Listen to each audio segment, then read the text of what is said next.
días, doctora. Ahorita vamos a ver lo que hace referencia a lo que es la anatomía del nervio olfatorio, comenzando por su origen real, que está en el epitelio olfatorio, y su origen aparente en la cara inferior del bulbo olfatorio, teniendo como función principal lo que es el olfato.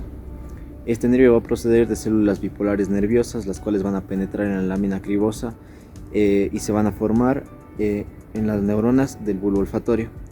Los axones de las neuronas del bulbo olfatorio van a formar lo que se llama el tracto olfatorio, el cual va a estar ubicado en la parte inferior del lóbulo frontal. Y asimismo van a irse por la corteza olfatoria para poder relacionarse y poder hacerse consciente con otras partes del cerebro. A continuación vamos a ver lo que hace referencia a la exploración del primer par craneal, o también llamado nervio olfatorio. Procedemos diciéndole a nuestro paciente que por favor cierre los ojos y se tape el lado derecho de la cavidad nasal. A continuación nosotros le presentamos diferentes sustancias, tanto como alcohol como perfume. Entonces este procedimiento se debe de realizar de 3 a 4 veces para que el paciente pueda identificarlos. ¿Me podría decir por favor qué sustancia estoy mostrándole? Alcohol. Ya. ¿Y esto? Perfume. Ya. Como mencioné antes, este procedimiento se debe de realizar de 3 a 4 veces. Y cabe recalcar que no se deben utilizar sustancias irritantes.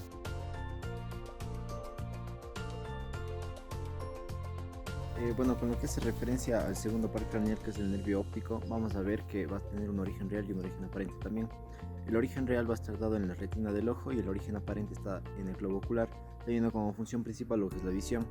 Vamos a ver que las fibras del nervio óptico van a estar saliendo de las células ganglionares de la retina, las cuales van a estar dirigiéndose a lo que se llama el disco óptico o papila óptica también, las cuales van a atravesar dos capas, la esclera y la coroides, por donde salen y van a formar como tal lo que se llama el nervio óptico. Al inicio este nervio va a estar dado, va a salir por el globo ocular y se va a posicionar posteriormente al globo ocular, en donde vamos a tener que va a estar acompañado por la arteria oftálmica, la cual va a salir de cavidad craneal y se va a dirigir hacia lo que conocemos una estructura que es el quiasma óptico. En este quiasma óptico vamos a tener dos tipos de fibras, una fibra nasal, las cuales se van a entrecruzar, va a haber un decruzamiento de fibras nasales, y fibras temporales, las cuales se van a dirigir hacia el cuerpo geniculado lateral del tálamo, en donde vamos a tener que aquí va a estar interpretado por la corteza visual primaria, las cuales estas fibras van a emitir radiaciones ópticas hacia nuestro cerebro, lo cual nos va a permitir tener la función de la visión. Solo para su conocimiento, vamos a ver que el lóbulo occipital va a ser el principal centro de la visión, por lo que está íntimamente relacionado con el nervio óptico. Bueno, a continuación vamos a ver lo que es la exploración física del segundo par craneal, también llamado nervio óptico. Para esta exploración de este nervio podemos implementar dos tipos de métodos. De las letras de imprenta, muy comúnmente por el método de Snellen o el método de Jagger, o también por las cartas de Ishihara, que como se puede ver en esta plantilla de aquí, que consiste para la visión de los colores en el paciente, el cual nosotros tenemos que pedir al paciente que nos deletree cada número que está encima de los círculos, y así se mide la visión de los colores.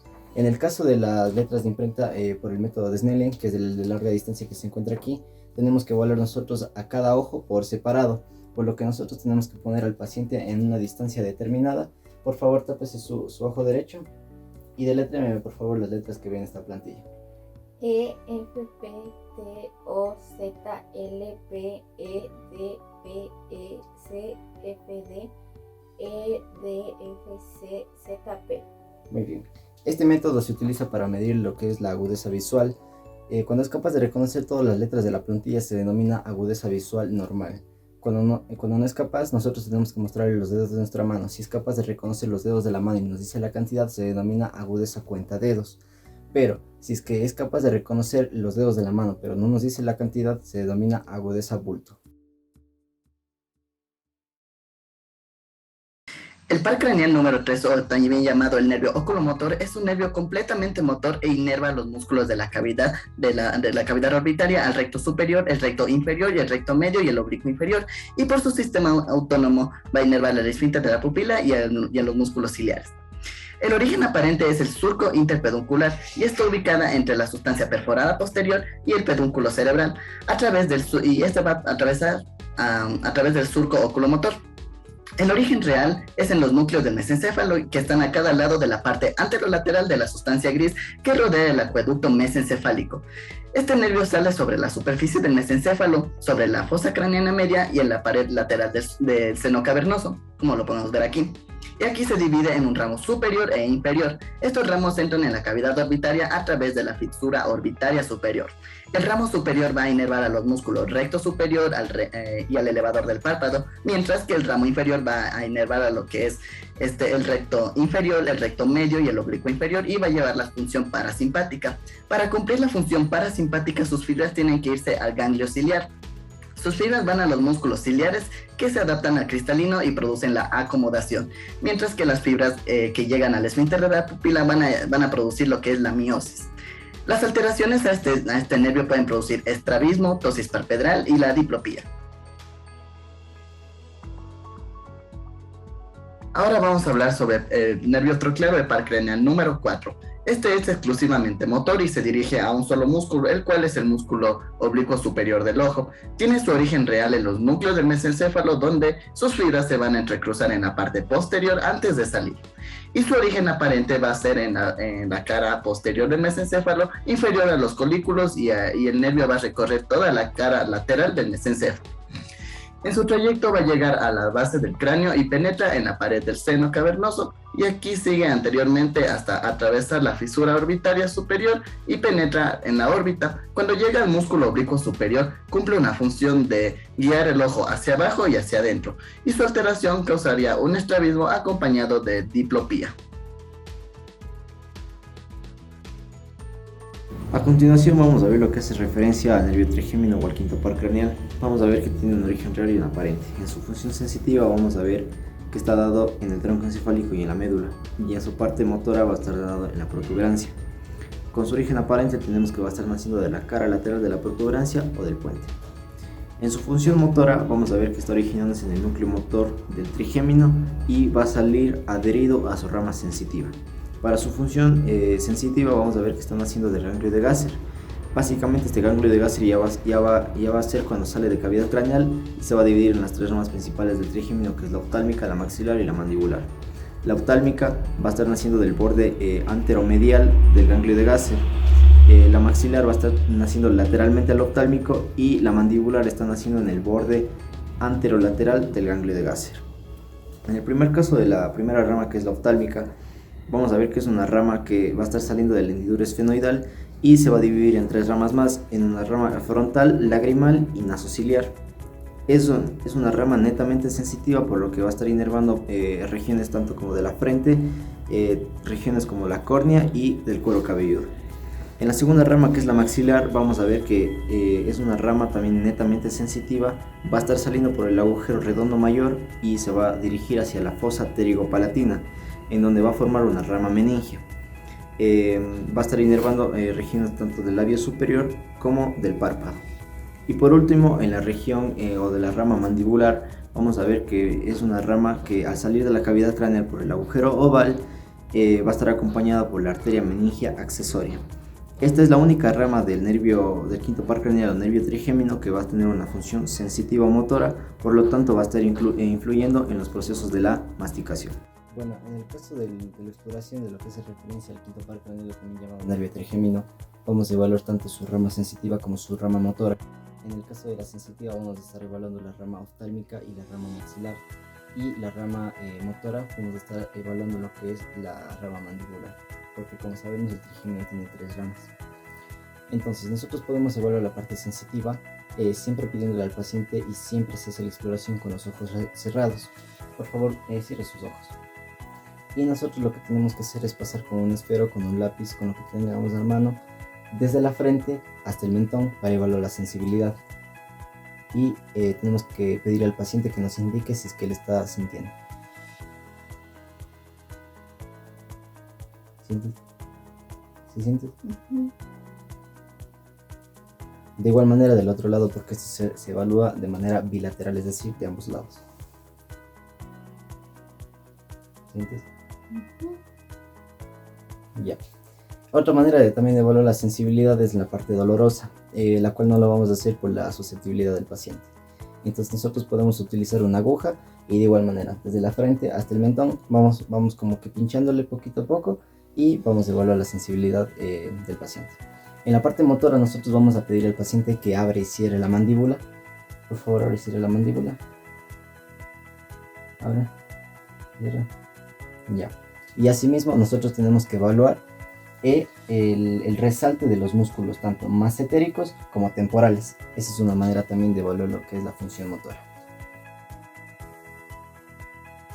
Ahora vamos a hablar sobre el par craneal número 6, o también llamado el nervio abducens. Este nervio es exclusivamente motor e inerva al músculo recto lateral o recto externo del ojo. Tiene la función de llevar el ojo hacia afuera y su origen real está en los núcleos de la protuberancia en la fosa romboidea a la altura del colículo facial, y sus fibras se van a dirigir de posterior a anterior.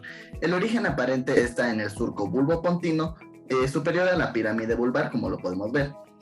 Desde este surco de bulbopontino se dirige anterior, lateral y superiormente y penetra en el seno cavernoso. Aquí va a ingresar por la órbita a través de la fisura orbitaria superior, y si hubiera una alteración en este nervio, el ojo no se podría llevar hasta afuera y existiera un estrabismo. Ahora vamos a proceder a valorar el nervio oculomotor, el nervio troclear y el nervio abducens en nuestro paciente, ya que estos nervios pertenecen a los músculos extraoculares e intraoculares del ojo.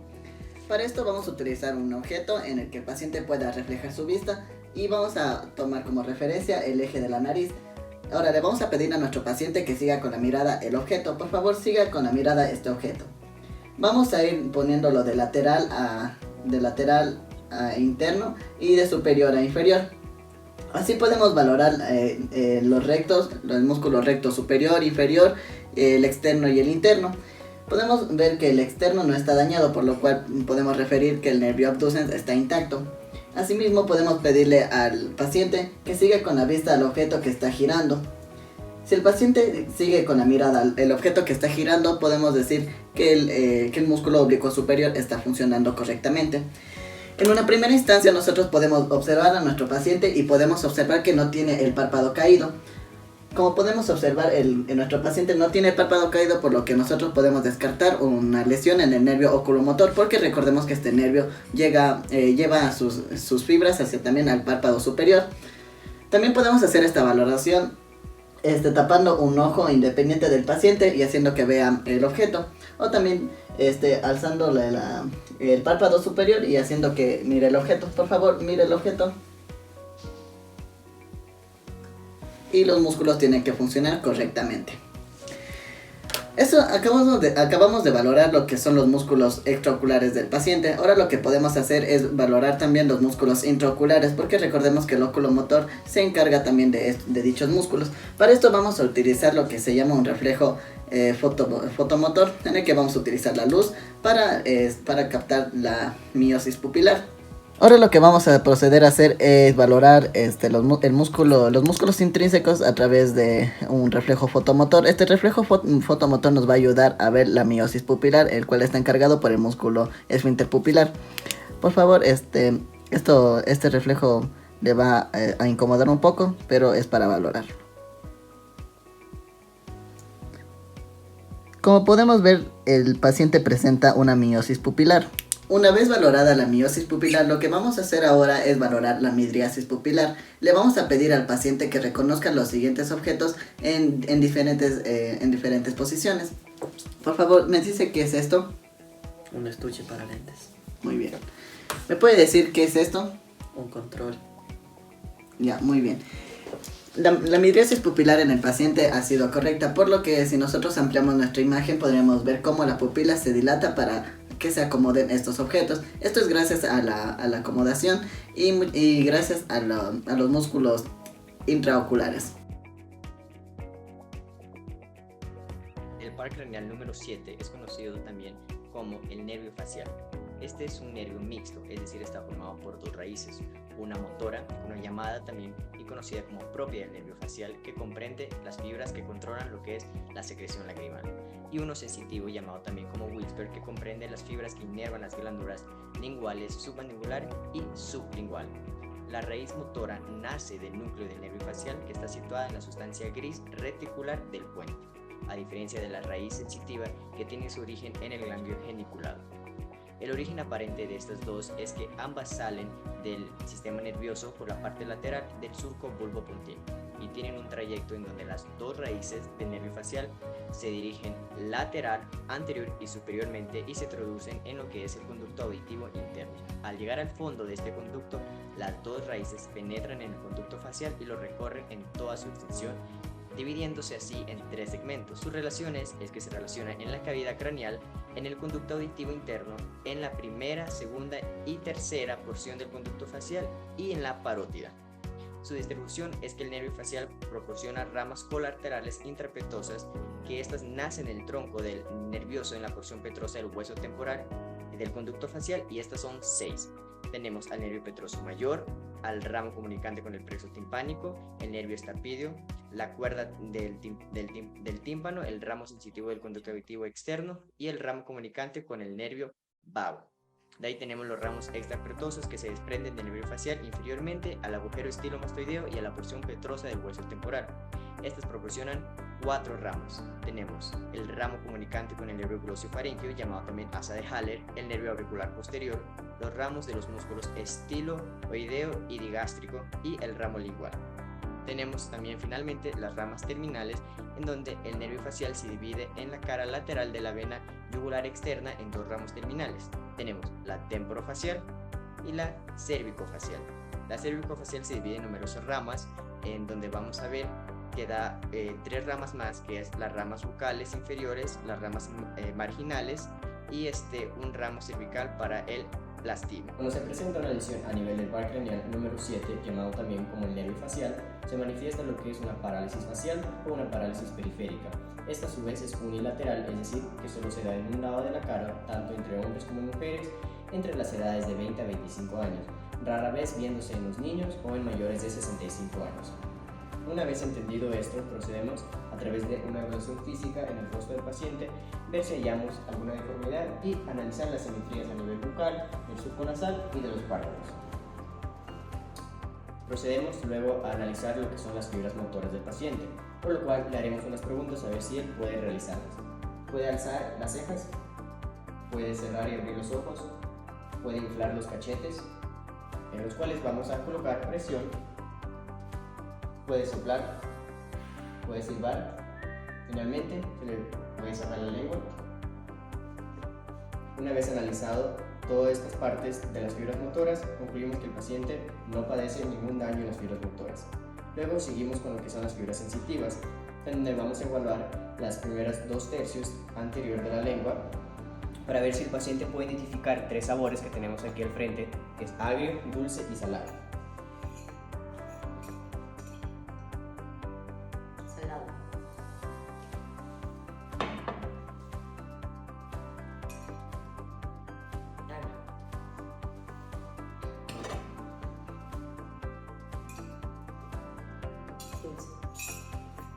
Con esto concluimos que el paciente no presenta ninguna deformidad ni ninguna lesión en el nervio número. El par craneal número 8 es conocido también como el nervio vestibulocroquial. Este es un nervio sensorial constituido por 2 partes, tanto la parte del nervio cloquial como el nervio vestibular. El nervio cloquial recoge las impresiones auditivas del oído interno, a diferencia del nervio vestibular, que recoge las impresiones destinadas a mantener el equilibrio. Estas tienen un origen real. Las dos parten del nervio vestibulocroquial y tienen su origen real en los ganglios periféricos análogos a los ganglios espinales. Como dijimos, el nervio vestibulocroquial parte de 2 fibras. Es un nervio sensorial constituido por la parte vestibular, que pertenece al equilibrio, y la parte cloquial, que pertenece a la porción auditiva. Bueno, si nos acordamos, al nervio corti se lo conoce también como el ganglio cloquial, que es decir, que le pertenece a la parte auditiva. Este ganglio se une a nivel de bulbo y protuberancia, y estos 2 núcleos son los que le pertenecen a la parte del ganglio corti, es decir, a la auditiva. Este procede a viajar hacia arriba hasta llegar al mesencéfalo, donde se une con el colículo inferior. Posteriormente, procede a viajar hacia arriba, hacia la parte del diencéfalo, donde se une con el colículo geniculado medio. Y finalmente, este tiene su trayecto y acaba en el lóbulo temporal. Ahora, al hablar del nervio vestibular, que es el que está encargado del equilibrio, decimos que este nace del ganglio de Scarpa, que también se lo conoce como ganglio vestibular. Este está constituido por 4 núcleos. A partir del ganglio de Scarpa, este se une con sus 4 núcleos vestibulares y procede a viajar hacia el cerebelo. Si presentamos una lesión a nivel del ramo coclear o del nervio coclear, en el paciente se va a hallar lo que es una hipoacusia. Y cuando presentamos una lesión a nivel del nervio vestibular, en el paciente se va a hallar un estado de vértigo, desequilibrio o descoordinación. Primero vamos a evaluar la parte auditiva del paciente, es decir, del ramo coclear. Para esto vamos a necesitar la ayuda de un diapasón. Primero, a través de la prueba de Weber, le colocamos en el vértice del cráneo del paciente y le preguntamos si sintió las vibraciones en un solo lado o en ambos lados. En ambos lados. Muy bien. Luego, a través de la prueba de Rinda, le colocamos con ayuda del diapasón justo en la apófisis mastoide y luego le movemos verticalmente y le preguntamos al paciente que cómo escuchó mejor, si cuando estaba detrás del oído o delante del oído. Adelante.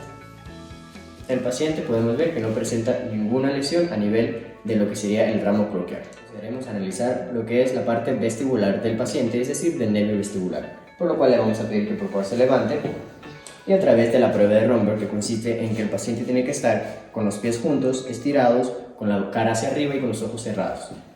Aquí el paciente lo que tiene que tratar es mantener su equilibrio. Si el paciente sufriera de vértigo a nivel derecho, el paciente se inclinara hacia la derecha. Y si el paciente tuviera vértigo central, pues se inclinara hacia cualquier lado. Pero podemos ver que el paciente se mantiene bien, por ende el paciente ha pasado la prueba de Romberg. Ya, puede abrir los ojos. Ahora realizaremos lo que es la prueba de Babinski, que consiste en que el paciente se va a colocar acá, por falta de espacio. El paciente va a caminar hacia mí, dando unos 2-3 pasos con los ojos cerrados.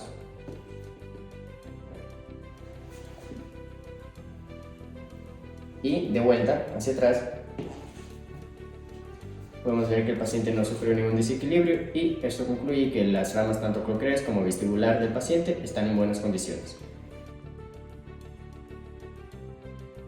El noveno par. El noveno par es el nervio glosofaringio. Su origen real va a estar dado por el bulbo raquídeo y su origen aparente va a estar en el surco bulbopontino del mismo, por lo que va a tener varias funciones como la base de la deglución en el tercio posterior de la lengua y también en la faringe. Este se va a componer de 3 tipos de fibras sensitivas, motoras y vegetativas, por lo que los ramos que presentan esto en todo su recorrido van a ser algunas colaterales y terminales. En sus colaterales va a presentarse que se divide en el ramo comunicante del noveno par, el nervio timpánico de Jacobson, el ramo del seno carotídeo, el ramo faringio, ramos de los músculos estilofaringio, ramos de los músculos estilogloso y ramos tonsilares, mientras que los terminales se van a dirigir en sí a la base de la lengua. Y la lesión de este nervio va a provocar una neuralgia del glosofaringio, el cual se caracteriza por un dolor intenso a nivel de la lengua en su parte posterior, en las amígdalas o en el oído, pudiendo presentarse durante segundos o minutos. Para evaluar el noveno par craneal, lo primero que se debe hacer es evaluar su función motora, por lo que se le pedirá al paciente que diga la letra A. Con eso podemos observar la correcta contracción de los músculos. Posteriormente, con un bajalenguas, se observará la función retrofaringea. Por favor, abra la boca. Podemos observar las paredes de la faringe que están funcionando correctamente. El décimo par craneal es el nervio vago, por lo que este va a presentarse a sus orígenes reales en 3 zonas distintas. La primera zona va a ser en la zona motora principal, que va a salir del núcleo ambiguo. La segunda zona es de la zona parasimpática, que surge del núcleo dorsal del vago. Y la zona sensitiva saldrá del núcleo del fascículo solitario. Presentará algunos 2 orígenes aparentes, uno que va a ser en el surco retroolivar y otro que va a ser en el surco posterolateral. Este par puede presentarse durante muchas alteraciones como la parálisis vagal, que significa la pérdida de la sensibilidad de algunos órganos tanto torácicos como abdominales. Mientras que el médico tratante debe estar consciente que si es una lesión del vago debido a que se comparten varias funciones con otros pares craneales. Para la evaluación de este par debemos estar pendientes de la voz del paciente y si no presenta alguna alteración. Mientras se lo realiza debemos solicitar al paciente que abra la boca y diga "ah", y mediante el bajalenguas nos fijaremos en la simetría del paladar blando y la úvula. Posteriormente pediremos al paciente que beba agua para observar si tiene una correcta deglución y no existe un flujo retrógrado por la nariz. El nervio accesorial es el 11º par craneal, el cual se caracteriza por ser exclusivamente motor. También se lo denomina como nervio cefalogiro y este es un nervio accesorial debido a que contribuye con las funciones del nervio vago. El nervio accesorial va a tener dos orígenes reales. El primero a nivel medular, el cual sus núcleos accesoriales van a estar en la parte anterolateral de las astas anteriores de la sustancia gris de la médula. Y en cambio una a nivel craneal, las cuales su núcleo accesorial va a estar en la porción más inferior del núcleo ambiguo.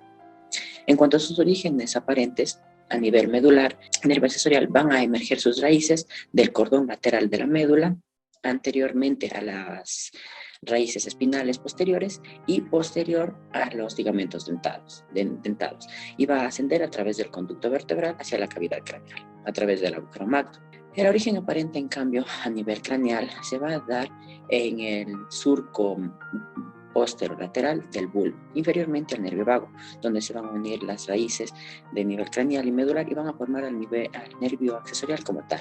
Este va a ingresar al agujero yugular y al salir de este va a dividirse en dos ramas, una externa e interna. La rama interna, en su extremo superior, se va a unir con el ganglio inferior del nervio vago, y el cual va a contribuir con la inervación del velo del paladar, la faringe y la laringe. En cambio, al ramo externo del nervio accesorial, este se va a dirigir inferior, lateral y posteriormente e inervar el músculo esternocleidomastoideo 4 centímetros inferior a la apófisis mastoidea. Va a discurrir este músculo y va a ingresar al músculo trapecio, al cual también va a inervar. Para la evaluación del nervio accesorial, comenzaremos solicitando al paciente que eleve los hombros mientras ejercemos una presión sobre ellos para evaluar su correcto funcionamiento. Eleve los hombros. Perfecto. Como podemos ver, tiene un correcto funcionamiento. Ahora, para evaluar el músculo esternocleidomastoideo, que también es inervado por el músculo accesorial, solicitamos al paciente que incline la cabeza hacia un lado, ejerciendo presión, mientras nosotros palpamos el músculo esternocleidomastoideo para evaluar su funcionamiento. Y finalmente, una de su evaluación para el paciente es solicitar al paciente que ejerza presión hacia adelante, en donde nosotros nos permite evaluar una evaluación bilateral. El nervio hipogloso es el 12º par craneal, que se caracteriza por ser estrictamente motor y que va a inervar los músculos de la lengua. Este va a tener un origen real, la cual nace de las células de una columna gris que se encuentra en el bulbo, superiormente a la altura del trígono del hipogloso e inferiormente al lado anterolateral del conducto central. Va a tener un origen aparente en el cual van a emerger raíces de entre 10 a 12 del surco anterolateral del bulbo. Las raíces del nervio hipogloso va a continuar su trayecto, ingresa al conducto del hipogloso y termina en la cara lateral de la lengua. El nervio hipogloso va a dar origen a diferentes ramas colaterales, como la rama meningia, la cual va a nacer en el conducto del hipogloso e ingresar de nuevo a la cavidad craneal e inervar a la dura madre vecina. A los ramos vasculares, los cuales van a nacer en diferentes partes y van a inervar a las arterias carótidas y a la vena yugular interna. Al ramo descendente, que se encarga de inervar a los músculos homoioideo, esternoioideo y esternotiroideo. Y tenemos a ramos que inervan a músculos específicos, como el nervio del músculo tiroioideo al nervio de los músculos iogloso y estilogloso y al nervio del músculo genioideo. De igual forma, el nervio hipogloso va a dar ramos terminales, los cuales se van a originar en la cara lateral del músculo geniogloso, dando a numerosos ramos que van a inervar a los músculos de la lengua. Para la evaluación del 12º par craneal, que es el nervio hipogloso, que como sabemos este va a estar inervando a los músculos de la lengua, solicitaremos al paciente que saque la lengua para evaluar su correcta posición y que no presente ninguna alteración. Posteriormente, solicitamos al paciente que meta y saque la lengua de manera rápida y que mueva hacia los lados para evaluar su correcto funcionamiento. Finalmente, utilizaremos algunos fonemas para evaluar el habla, como la T o la L. ¿Pronunciar la T? L.